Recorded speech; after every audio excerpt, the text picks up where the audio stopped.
Coffee's flavor depends on the region where it grows and the way coffee makers roast and blend the beans. Here in Costa Rica, they grow coffee plants from sprouted seeds kept in containers for a full year before they transplant them into the field. From seed to first harvest takes about 2 years.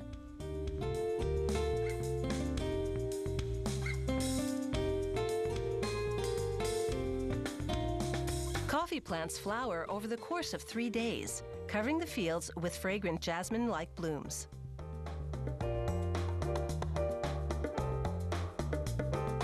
Over 6 months' time, the buds grow and ripen into red cherries that contain the coffee bean. Pickers harvest the red cherries, leaving the green ones to ripen. They'll return to pick the cherries from the same plant 5 times in 3 months as they ripen. Pickers do their best to have no more than 2 green for every 100 red cherries they harvest.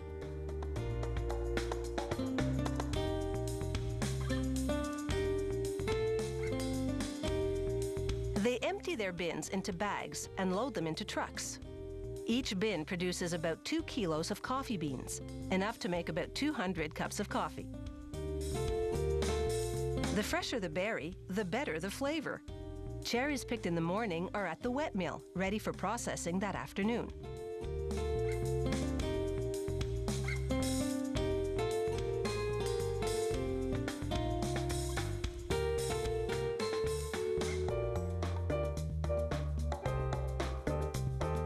At the wet mill, water channels wash the cherries and drop them off at a worm screw. It loads them into a pulping machine to remove the outer skin and fruit.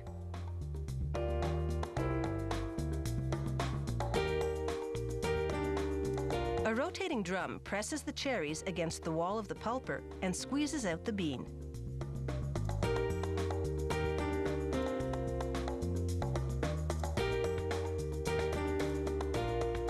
From the pulping machine, the beans flow in water to 2 large rotating cylinders. They sift the beans to separate them from any of the hard green cherries that passed through the pulping machine.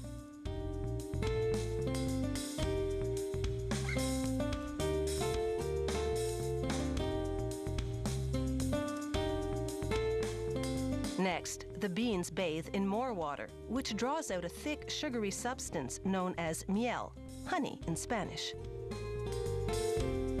The coffee maker then feels the washed beans to make sure they're no longer sticky. The beans then drop into the drying bin below. Workers now lay out the beans to dry in the traditional way, outdoors on a cement patio. For 4 days, they rake over the beans as they dry in the hot sun. At night, they let the beans rest to extract the most flavor. Once the beans are dry, they go into a milling machine. Inside, large stones grind away the parchment-like hull from the bean.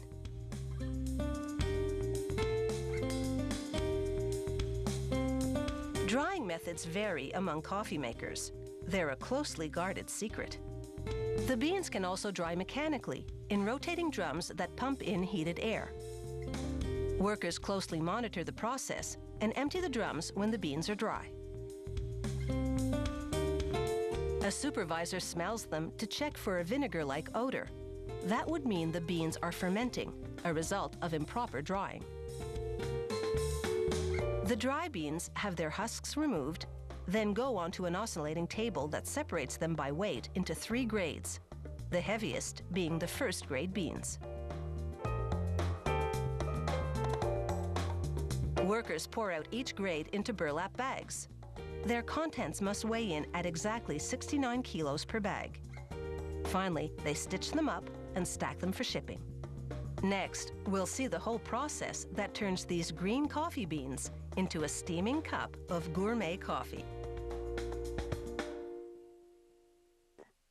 Coffee boasts over 800 flavor characteristics, at least double those of wine.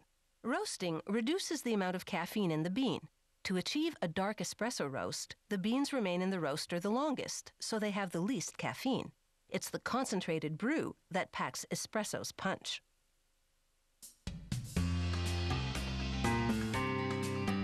These green coffee beans have just arrived from the wet mill. Workers pour them into a blending bin that feeds a roasting machine heated to 180 degrees Celsius.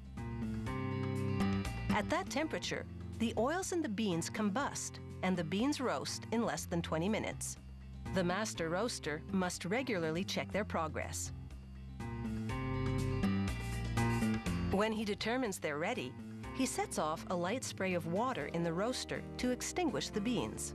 Then they pour into a bin where they're cooled by forced air.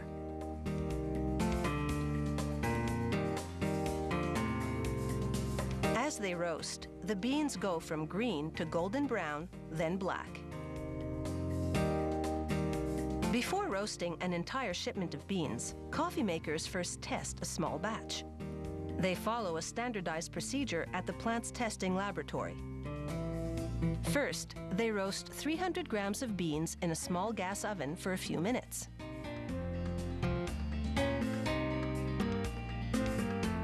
Then, a professional taster measures out the beans and feeds them into an electric grinder. She prepares 4 separate cups of coffee with the same coarse grind. It takes 4 tastes to make sure all is well, 20 to detect the source of a problem roast. She begins by pushing aside the foam at the surface to release the intense aromas, a technique known as breaking the cup. She smells each cup in turn, a sure way to know if something is wrong with the roast. Next, she skims the surface to remove the grounds. She takes a sip, slipping the coffee over her tongue to get the full flavor before spitting it out.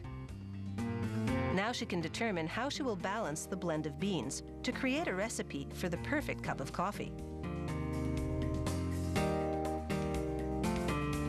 Back on the factory floor, the various beans for the blend go into a grinder.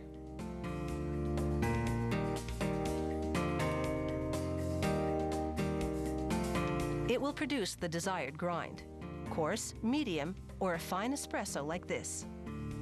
Now the coffee is ready for packaging. It's a fully automated process thanks to this machine that forms, fills, and seals the bags. Gourmet coffee must go piping hot from the grinder to the bag to ensure freshness. As the machine seals each bag, it pumps in nitrogen to replace the oxygen that makes coffee stale.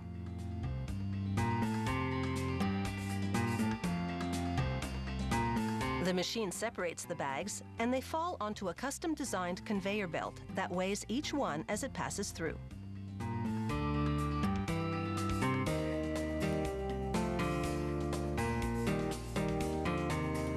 Over at the espresso machine, the barista demonstrates the technique required for a perfect espresso. She puts 7 grams of ground coffee into the holder, tamps it down firmly, then wedges it in place. The machine applies water pressure to extract the espresso. The distinctive foam is a sign this coffee is first rate. The barista also demonstrates how to use a French press or cafetière. She adds boiling water to the coffee grounds, then pushes them down to the base. Again, she applies pressure, manually this time, to extract the coffee's aroma.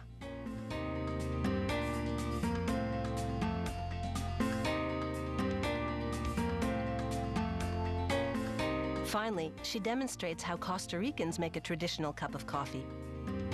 She places a correador, a fine cotton sieve, over the cup, pressing on the ground coffee with a spoon as she pours in boiling water. No matter which one you choose, with the right gourmet roast, all 3 methods will produce an outstanding cup of rich, flavorful coffee.